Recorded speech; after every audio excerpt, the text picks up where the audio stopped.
할렐루야. 부활을 향한 40일의 여정, 오늘 31번째 시간입니다. 오늘 우리에게 주신 하나님의 말씀은 신약성경 누가복음 19장 5절에서 6절까지 말씀입니다. 예수께서 그곳에 이르사 쳐다보시고 이르시되 삭개오야 속히 내려오라. 내가 오늘 네 집에 유하여야 하겠다 하시니 급히 내려와 즐거워하며 영접하거늘. 이번 주 동안은 예수님을 만났던 사람들, 복음서에서 나타난 예수님을 만나서 변화되었던 사람들의 이야기를 살펴보고 있습니다. 오늘 본문은 삭개오에 대한 이야기, 아주 잘 알고 또 유명한 그런 이야기죠. 언제 들어도 우리에게 주시는 귀한 울림의 메시지가 있는 그런 말씀입니다. 삭개오가 누구이고 그가 어떻게 예수님을 만나서 어떤 변화가 있었는지 함께 살펴보죠. 1절과 2절이에요. 예수께서 여리고로 들어가 지나가시더라. 삭개오라 이름하는 자가 있으니 세리장이요 또한 부자라. 삭개오는 여리고 성읍의 세리장이었습니다. 그 당시 여리고는요, 아름답고 부유한 도시였어요. 부유한 도시에 세금을 거두어서 로마의 황제에게 보내는 일을 세리장이 맡아서 주관해서 하죠. 당시 세리장은요, 로마의 공권력을 가지고 자율적으로 세금을 징수했기 때문에 원하는 만큼 자신의 부를 축적할 수가 있었습니다. 삭개오, 그 이름의 뜻은 깨끗한 사람, 의로운 사람, 그런 뜻입니다. 그런데 그는 전혀 이름값을 하지 못했죠. 세리로서 오히려 그 능력을 발휘하여 세리장이 되었으니 그가 지금까지 얼마나 많은 사람들, 얼마나 많은 백성들의 피 같은 돈을 갈취했을까 짐작해 볼 수가 있습니다. 어느 날 삭개오는요, 예수님에 대한 소문을 들었습니다.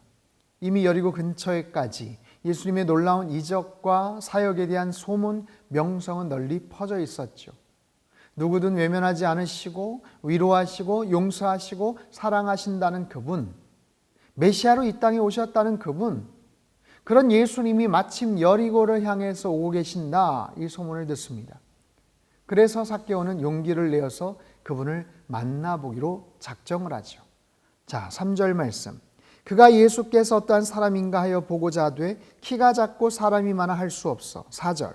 앞으로 달려가서 보기 위하여 돌 무화과 나무에 올라가니 이는 예수께서 그리로 지나가시게 되밀어라. 키가 작았던 삭개오, 아마 몹시 작았던 것 같아요.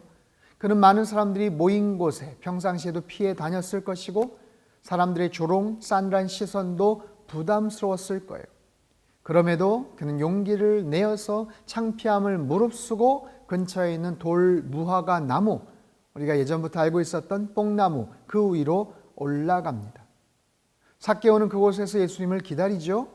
하지만 그날 만남을 기다리신 분은 예수님이셨어요.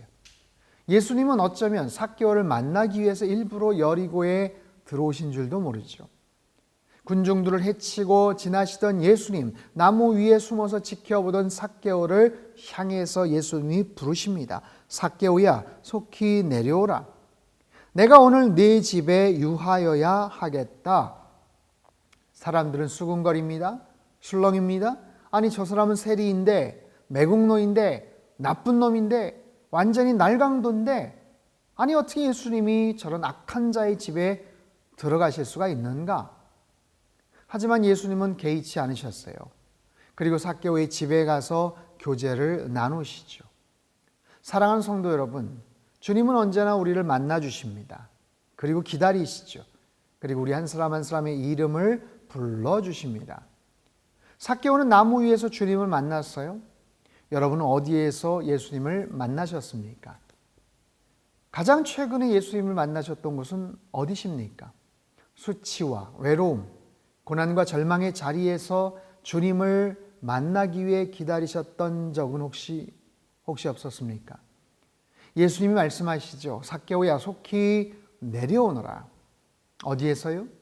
그 말씀은 단순히 그가 걸터앉은 뽕나무의 자리, 그 돌 무화과 나무의 자리에서 내려오라는 그런 말만이 아닙니다. 그동안 삭개오가 쌓아왔던 재산과 명예와 그 탐욕의 자리에서 내려오라는 말씀이죠. 삭개오야, 속히 내려와라. 이 말씀은 어린 시절부터 키 작은 열등감 때문에 더 인정받고자 했고 사람들에게 따돌림을 당하며 쌓여왔던 그 상처와 아픔의 자리에서 이제 그만 내려오라는 것이에요.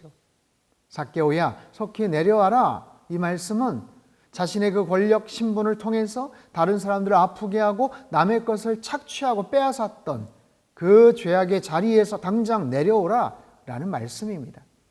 속히 내려오라. 예수님의 말씀에 더 이상 삭개오는 지체할 이유가 없었습니다.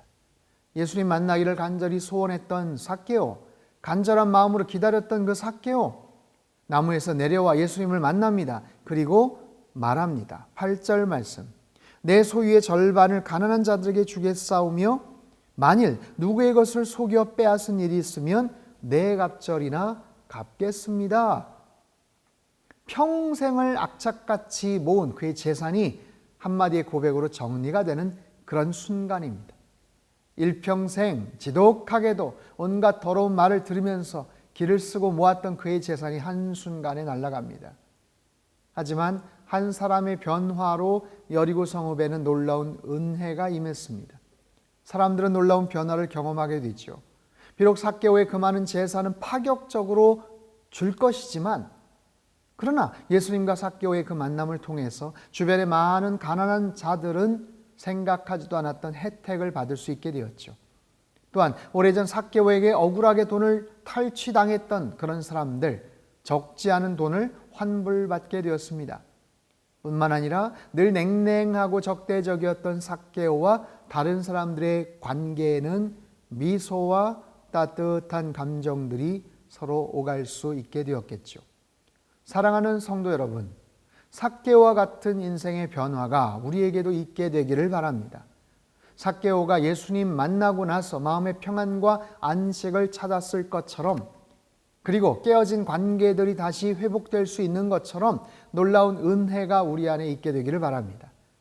코로나19 바이러스의 그 장기화로 인해서 우리의 내면이 식어지고 있다면, 사람들과의 관계도 소원해져 있다면, 무엇보다도 주님과의 첫사랑을 다시 되찾고 싶다면 우리가 있는 삶의 자리에서 내려와서 더 겸손하게, 더 신실하게 주님을 만나시고 다시 시작하는 소중한 계기가 되시기를 바랍니다. 예수님을 만난 사람 삭개오처럼 주님을 다시 만나고 경험하는 복된 삶이 펼쳐지기를 주님의 이름으로 축원합니다. 기도하겠습니다. 내 이름을 아시는 주님, 우리의 모든 형편과 처지를 아시고 부르시는 주님의 그 음성 앞에 순종하며 나아갑니다. 주변 사람들에게 알게 모르게 상처와 아픔을 주었던 완악함을 용서하여 주옵소서. 움켜진 모든 것을 포기할 수 없어 고집을 부리며 머뭇거리던 모습들도 회개합니다. 극도의 교만함은 뿌리 깊은 열등감의 표현이고 과도한 탐욕은 공허한 불안감의 결과임을 아오니 그 모든 불안정한 삶의 자리에서 내려와 주님을 만나게 하옵소서. 욕심의 자리에서, 상처와 패배의식의 자리에서 속히 내려오게 하옵소서. 즉각적인 결단과 순종을 통해 주님을 뜨겁게 만나게 하시고 깨어진 관계를 회복하며 이웃의 필요를 채워줄 수 있는 주님의 자녀로 살아가도록 축복하여 주옵소서. 존귀하신 예수님의 이름으로 기도합나이다. 아멘.